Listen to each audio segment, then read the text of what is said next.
Hi, everyone. This is Krista Moore with the Krista Moore Show, and I'm excited that you're joining us today.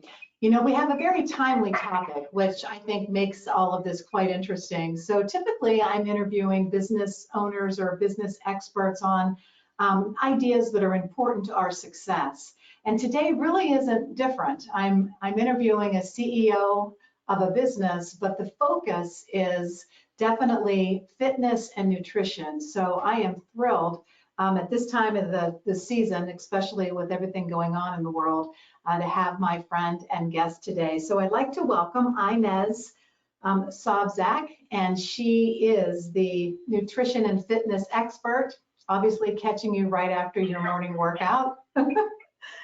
Yes. And so, I know, I'm excited. So I'm going to give a little bit of backdrop to some people that might not know. I was away in January at a wellness retreat. Kind of, it was like a manifestation. I had no idea who was going to be there. And as I landed in Cancun, I saw this beautiful woman, and she was the figure of strength. And I'm like, oh, check her out. You know, I was very attracted to your energy. And next thing I know, you're in the cab with me going to the retreat. So that's how we met. And we ended up having a lot of great heartfelt conversations during the week together. And I wanted to share those conversations with our audience is really what I want to do today. We're going to have a girlfriend talk, and we're going to be talking about things that really matter. Before we get started, I'd love for you to introduce yourself, let them know a little bit more about Fit Inez. Awesome. Well, first of all, Krista, so good to see you. Thank you for having me on your show. My name is Inez.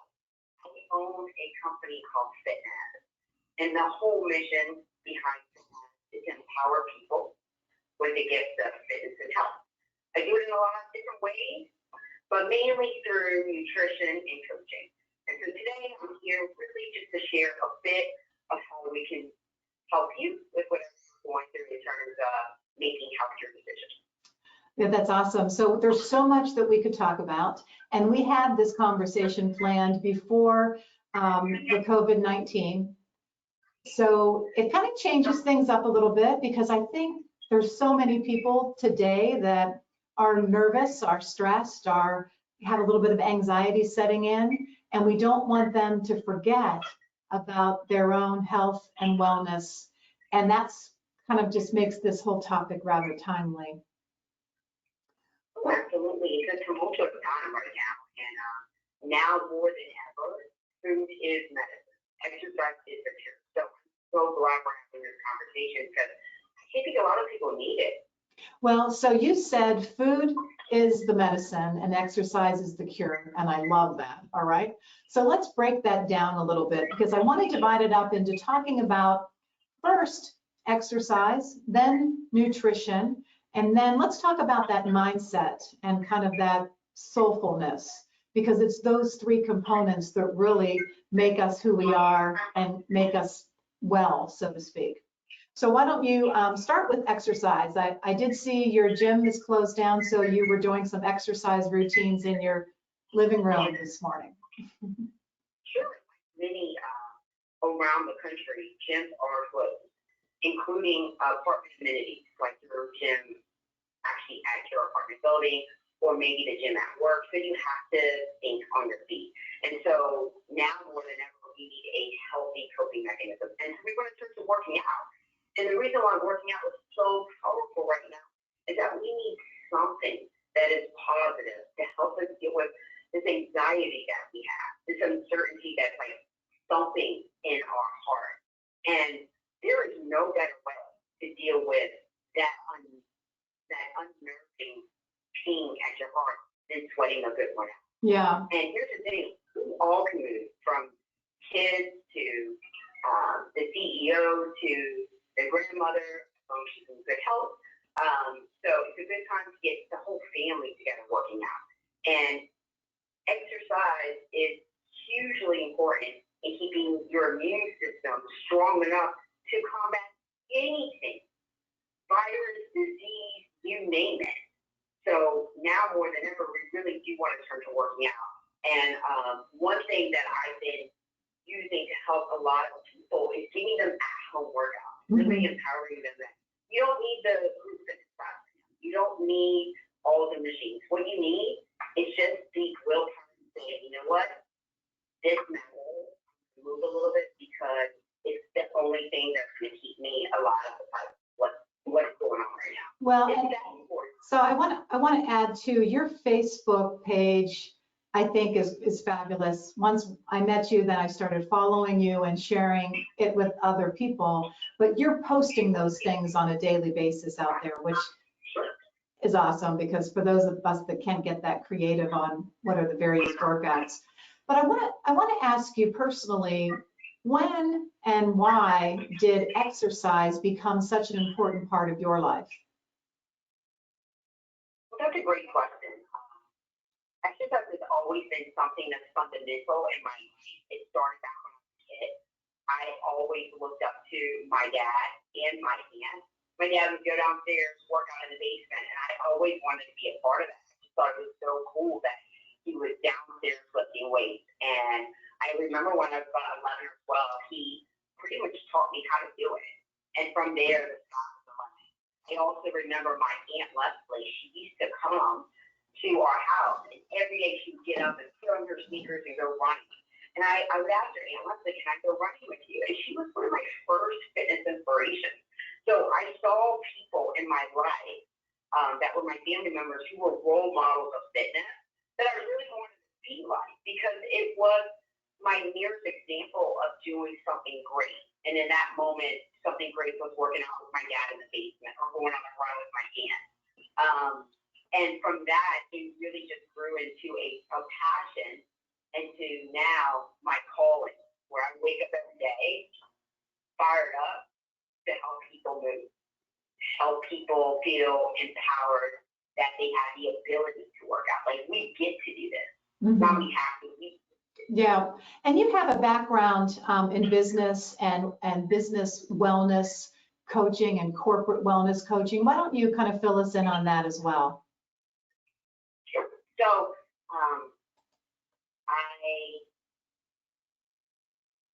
I've learned a lot failing, and through failing, I really understood that this is teaching me something, and it's teaching me probably how to help someone else do it. And so you name it, I've been through it. So whether it's being laid off, or being adopted, or you're divorced, being a single working mom, I've gone through it. So I thought maybe my calling is bigger than helping people put together a fitness program or helping them drop weight or get ready for a contest. Maybe my calling is I walk through fire for them so I can teach them how to do it on their own. And so it's evolved into a bit of a life coaching. No, I don't have a life coaching degree. I don't think there's one that actually exists, but I do have a PhD in living. And you might look at me like, oh, she's so young, like, how was she doing that? Yeah, that's not the case. Yeah, it's not. I've gone through some life, and I think particularly with when I look at COVID-19 and how timely it is, like, I don't think adversity builds resilience. I think it reveals it. So I'm able to handle this better than most because I have gone through adversity. And I'm so pumped, Krista, to be hanging out with my girlfriend, really helping other people like they can go through this too, but they can go through it in a very empowered way. Well, and so whether it's COVID-19 or the next thing that might come up, because guess what? Something else will.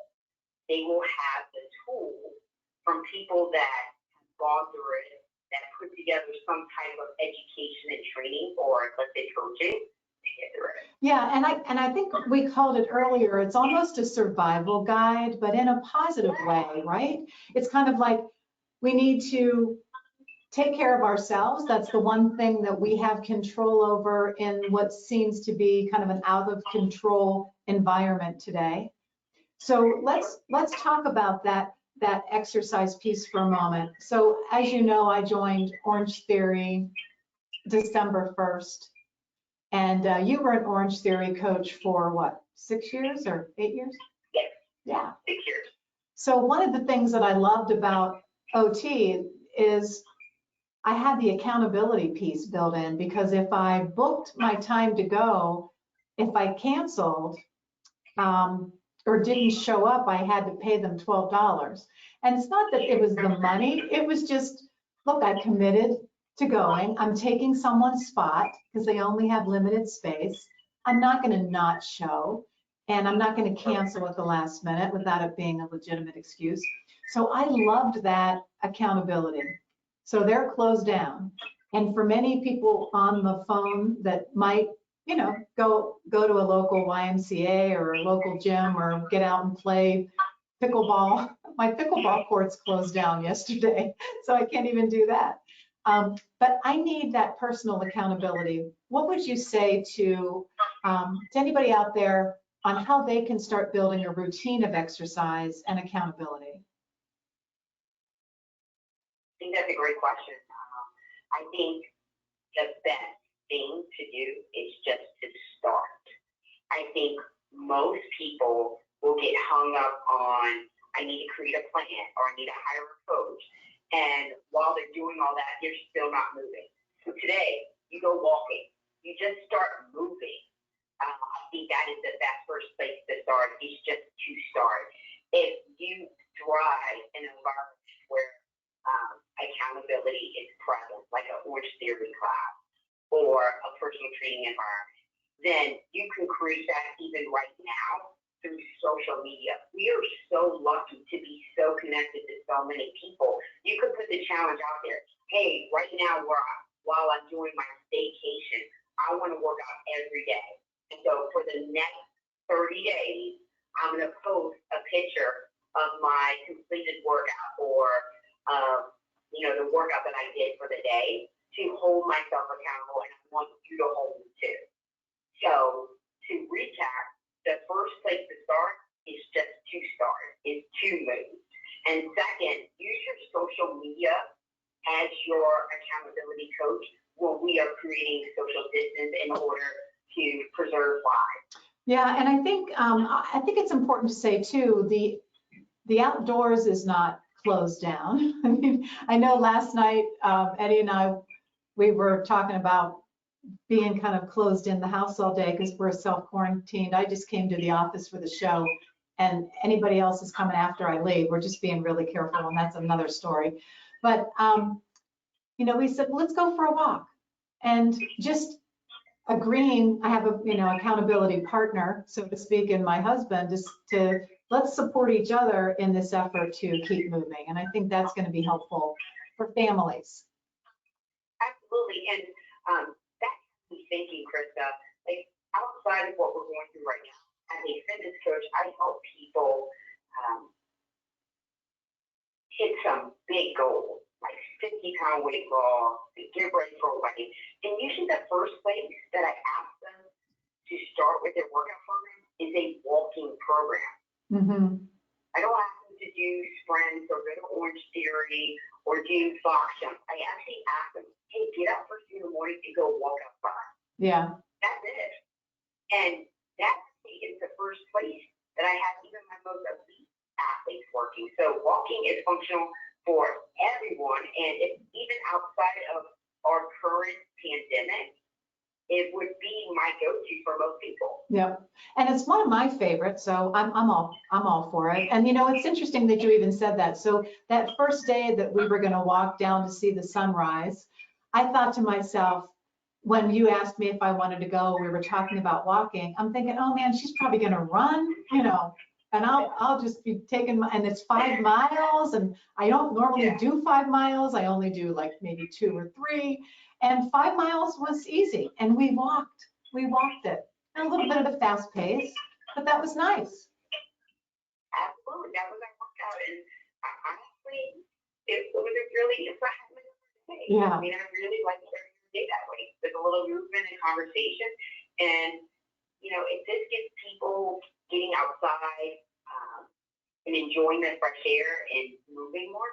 Okay, that might be a silver lining. Mm-hmm. And we actually decided to get our bikes out of the basement because it's going to be 80 degrees this weekend, which is awesome. so that we could maybe ride our bikes around the neighborhood as well. So I don't want people to think that just because they're closed up in their home, they don't have exercise options. You might not have a gym in your house, but there are some things that you can do. So why don't you maybe list a few movement ideas for those that say are working out of their home now because they're kind of self-quarantined or companies are shut down. What are some habits or things that they could get into to make sure that they keep moving?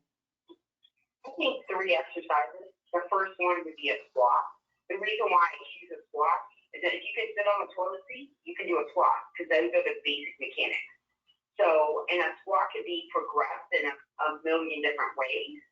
So I would, when you sit on the couch and then stand back up, do that 25 times. I mean, on this chair. So I'm sitting on this chair, sitting down, standing up. This is your most basic squat every time. Now this is working your legs. Legs are big muscles. So when you work them, you burn a lot of calories, you increase your heart rate. So if we're thinking about how to maximize our body and with the limited capacity we have, we want to work with our big muscles. So squat would be your first exercise, then push-up. I always tell people, if you can get yourself out of bed, you can do a push-up. Because most people lay on their stomach and they're going to push themselves up. And it works your chest and your back. Again, big muscle groups, so you're going to run up your metabolism, burn a lot of calories.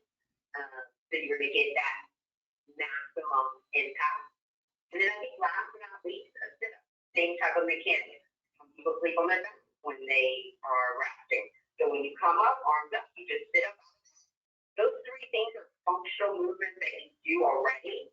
And so if you do them already, then you can make them a part of a workout routine.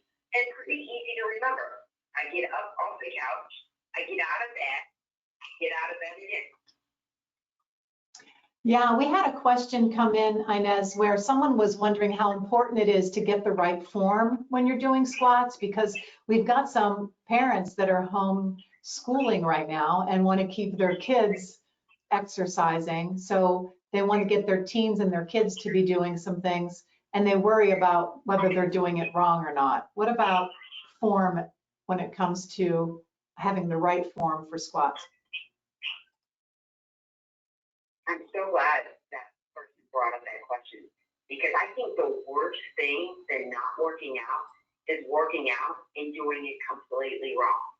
So if you are going to do a squat, we should actually be looking at our kids, because kids do the perfect squat. They push their butt back and their knees are behind the toes. So we really want to be virtuous in our squat. So if you just get up out of the chair, your knees are already behind your toes. It's when you try to compromise your squat where you start bringing your feet back. So always remember, knees behind the toes. Often, most people are playing desk jockey in their normal work life. So I tell people, I can give you the scientific anatomical language, or I can tell you, bring the girls to the party on chest up. And that reminds you, when you squat, you want to keep your chest up so your core is engaged. Okay. And the other thing that, I mean, first off, when you said push-ups, I hate push-ups. Sorry.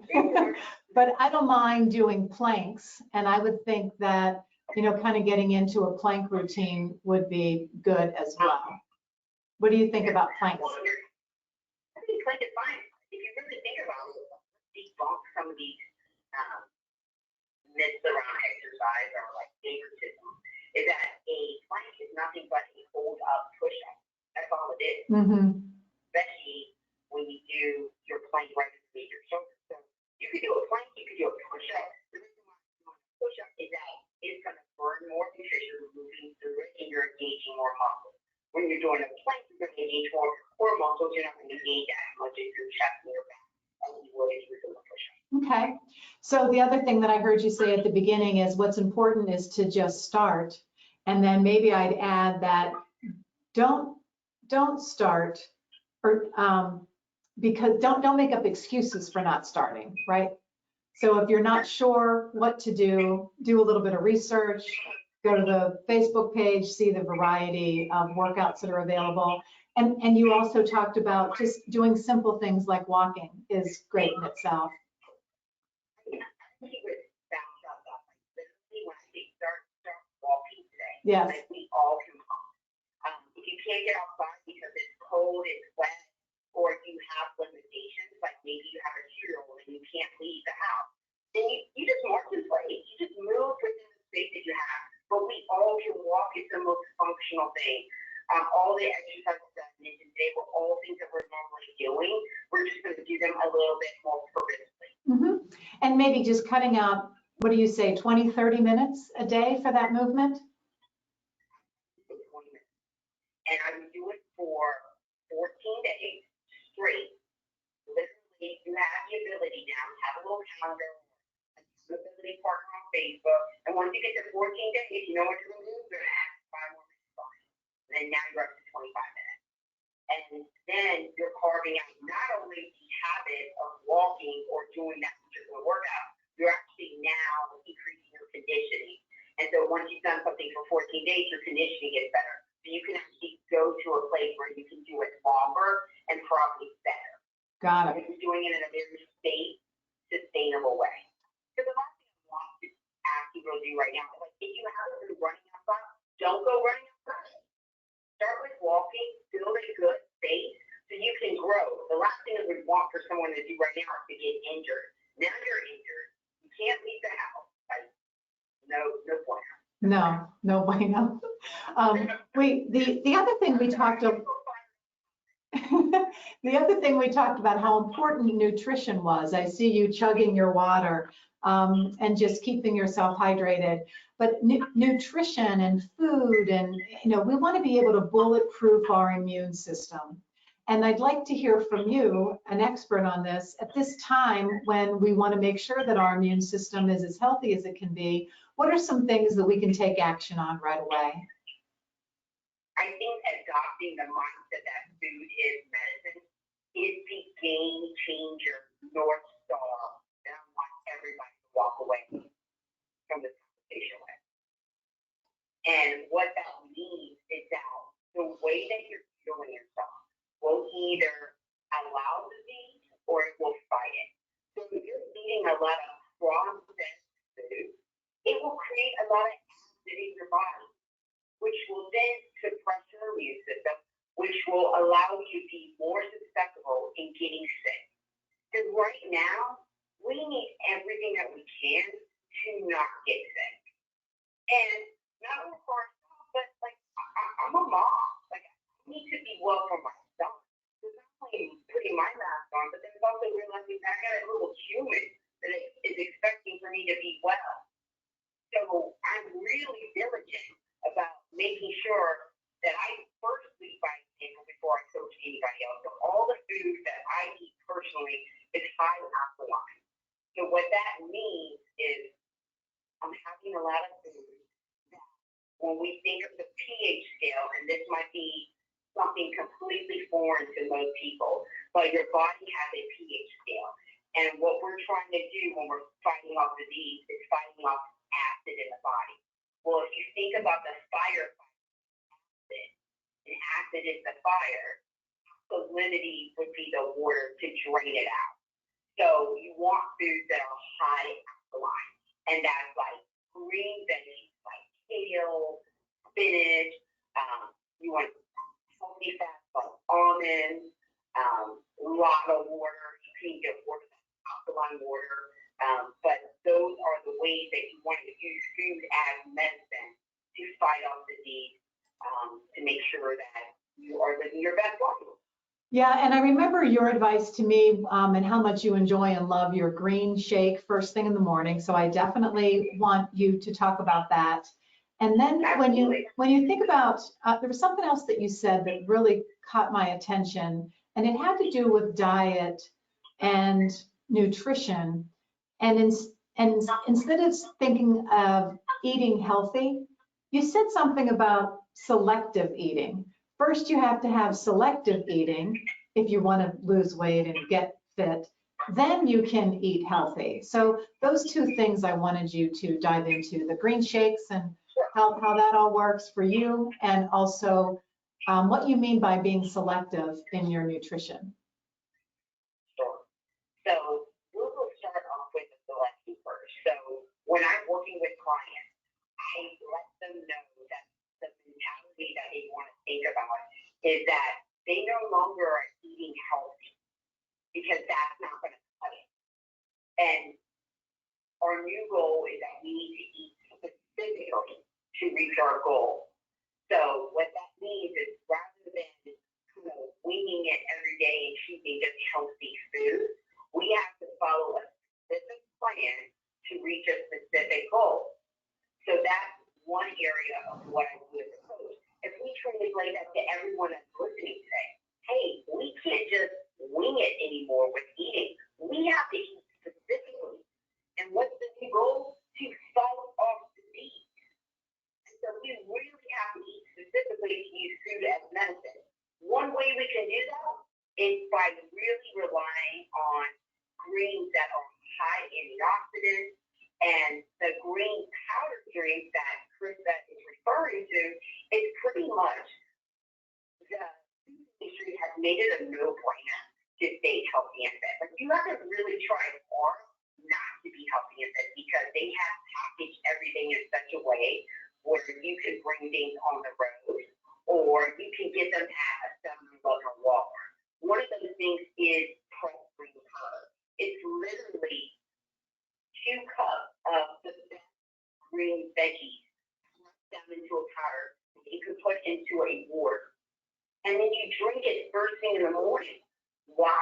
It sets the tone for your metabolism and for your body for the day. So you are chock full of that water that pretend you're a firefighter. And your greens is your water to fight off acid buildup. Yeah, that makes sense. And then just name some other kind of selections. And I say this because there are a lot of people today, and just over the past couple of days that I've talked to that have said, well, gee, now that I'm going to be home and stuck home, I'm going to start taking better care of myself, and I'm going to exercise, and I'm going to eat right. I'm going to go on a 10-day kind of health challenge. And so they're starting to get this mindset around it. And what would you tell them is maybe the first thing to consider? And thinking about the grocery stores might be, wiped clean. Well, here's the thing. I would challenge them. And I would say, how are you going to make COVID-19 the best thing that's ever happened to you in terms of self-care? And with that, really allow that to sink.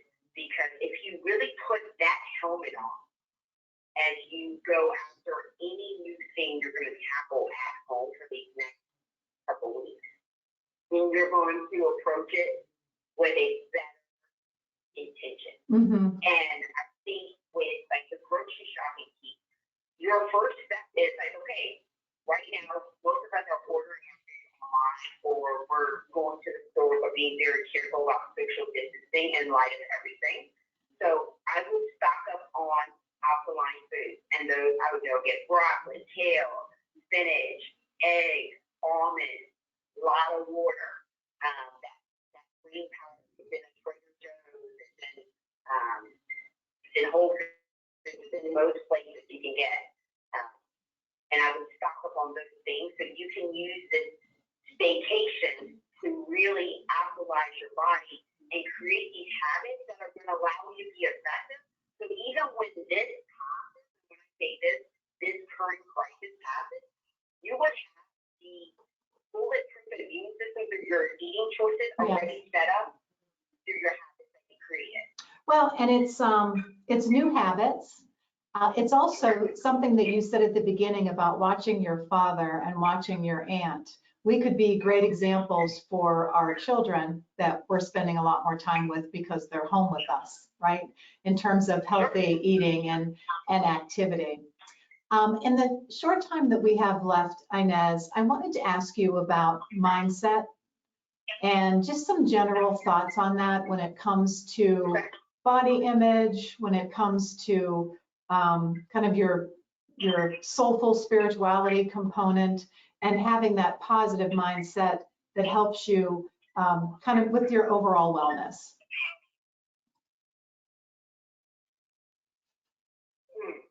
Well, give me a little bit more color, Krista, on so exactly. When you think about mindset as an important part of someone's wellness routine, is there anything that you would make a suggestion on?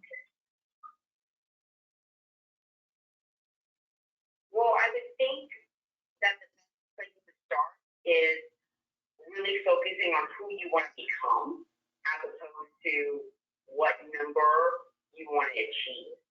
I coach a lot of particularly women, and they get hung up on a particular body image or a weight number or inches lost. And while that is important when we're doing a nutrition program in terms of periodization, what's far more empowering in terms of mindset for this to actually stick is who do you want to become through this program or through this coaching experience? And so I would challenge everyone listening on the phone, like, while we're home and being on this staycation, who do you want to become through this? Like, how do you want to move through life? Like, how do you want to approach food? How do you want to think about movement? Yeah. So whenever we're faced with something like this again, you already got some reps underneath your belt. Yeah, that sounds great. I appreciate that. You know, one thing I want to make sure is that everyone has a chance to connect with you, get to know you, kind of follow you on your social media. So I want to share some information. Let me just go ahead and do that. And what is the best way to stay connected to you? Well, I am on all the social media outlets, from Instagram, Facebook, Twitter. It is FitNez. Again, my name is Inez. If you are looking to reach out to me directly, you can reach out to me on my website, www.fit-nez.com. We'll prioritize you if you reference the Krista Moore Show. Sounds great. I appreciate that, Inez. Is there anything else you want to wrap up or leave anybody with? Maybe some words of wisdom? Well, I just want everybody to remember that I know this is a uncertain time, but the one thing that you can control is how you feed yourself and how you move. So remember, food is medicine. And if you need anything, I'm always available to reach out. Thank you. I appreciate it. See ya. Bye-bye. Bye. Stay in touch. Take care. Yeah, and just want to know to all of our guests, just know that you can listen to this past show on YouTube or on the Krista Moore channel, and you can go to this channel anytime and listen to any of the past shows. It's a special feature on GoToStage, which is part of GoToMeeting. So I want all of you to take care and stay in touch and stay safe. Bye-bye.